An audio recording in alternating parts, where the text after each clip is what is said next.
Now we're going to do the front pin. I'm going to take this, my little cheating tool here, like so. Spring in. It'll fall in place. The detent.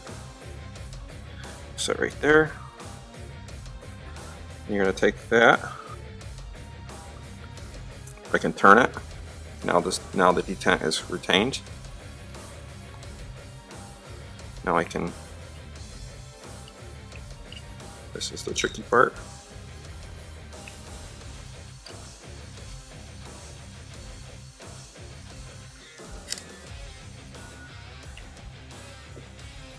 That's it.